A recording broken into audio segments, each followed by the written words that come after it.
প্রজাপতি উঠছে, শীতকালে খুব প্রজাপতি ঘোরে সব দিকে। আর এখানে কয়েকদিন আগে ডবল করে দিয়েছিলাম, এটা একটু উঁচু করে দিয়েছিলাম, ভিতরে আর একটু মাটি টাটি দেওয়া যেতে পারে তার জন্য,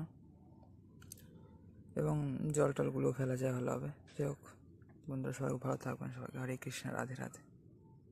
বেড়ে গিয়েছে অনেক গাছগুলো।